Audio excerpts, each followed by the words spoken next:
Hey, what's up, everybody? True Boxing here. Thank you for coming back to Get Hit with the Truth. So today we are continuing the True Boxing annual top 10s as we are about to look at my number 5 welterweight in the world right now at 147 pounds, former world title challenger, Abel Ramos. Now, before we get into that, if you could smash the like button, leave a comment, or subscribe to the channel, I really do appreciate any and all support that I can get as I continue to build my channel here. So Ramos entered the year, at number 10. He moves up 5 spots to number 5. But he was coming in off a year after suffering another loss, but a close one. He had fought Cody Crowley, who was undefeated, and gave him hell. It was a great fight. They went back and forth, but Crowley would get out of there with a hard-fought 12-round majority decision in what was an eliminator right there to get a title shot. So not a lot of people were really giving Ramos a chance to really of anything in 2024. In April, he would take on a little-known guy named Juan Guzman and scored a 5th-round TKO, just staying busy, it seemed like. Then in November, on the Jake Paul Tyson Fury undercard, Mike Tyson undercard, he would get a monster opportunity to challenge for the WBC title against Mario Barrios. And when I first saw this, I was excited because I thought this was going to be a hell of a fight. But Ramos was considered a big underdog going into that, and I really could not understand why.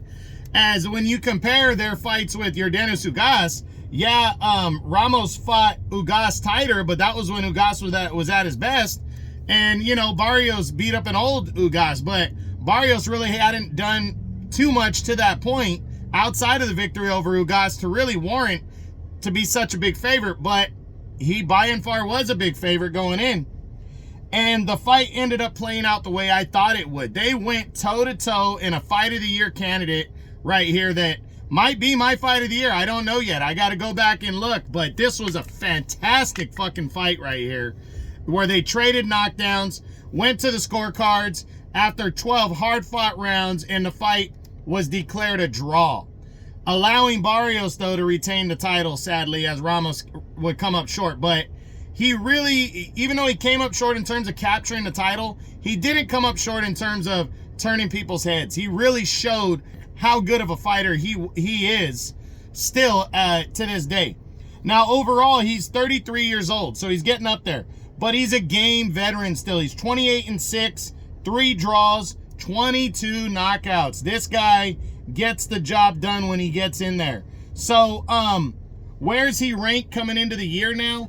Ramos, another guy who had a solid performance and is a decent-ass fighter, but not getting a lot of love by the governing bodies. He's number 7 in the WBC right now, and that is the only governing body where he is ranked right now. So, what kind of year is he looking to? Well, I wouldn't call it a bounce back year. I think he should do all he can to land a rematch with Mario Barrios. Right now, Boots Ennis is talking to Amante Stanionis and Barrios about unification bouts. If Boots gets the fight with Stanionis, I think he should go. I think he should get the rematch with Mario Barrios. I think the WBC should let it happen. They should do it on Canelo's undercard in May, because that's Cinco de Mayo right there. It'd be huge for Mexican fight fans. It'd be 6 months removed from their first fight, so a good amount of time off. And I would love to see them run it back for the title. But if not, he's going to have to basically get somebody who's willing to fight him in the ring and try to do some damage. Now, on the flip side, you got Amante Stanionis is also with the PBC. If he doesn't get the fight with Boots and Barrios does, then I think Ramos should work his way into the WBA rankings and try to get himself into some kind of an eliminator by the end of the year. But I really also believe that Ramos should throw himself in the mix for Boots if Boots is looking for an opponent if he can't unify. And also Brian Norman Jr. He needs to do all he can to go for broke and try to get himself a title shot. Right now, I'm sad to say I'm about 50-50, but it's more 51-49 in the favor that he's not going to get a title shot, sadly, because the champions are looking to unify, and realistically, if it's not Barrios, Maybe he could get Stanionis in the second half of the year because they're both PBC guys. But again, Crawford held up the division to where now mandatories are going to start being due unless there's unification bouts going on. So going to be an interesting year, but Ramos has the cred. He's coming off of a fantastic performance against one of the champs right now, and all he needs to do is keep himself in line, keep working, keep fighting, and try to get the biggest fight that he can before, the biggest fight that he can, eliminator or not, to try to move himself into title contention by the end of the year or in 2026 while he's still young enough to be competitive. So we'll see what happens.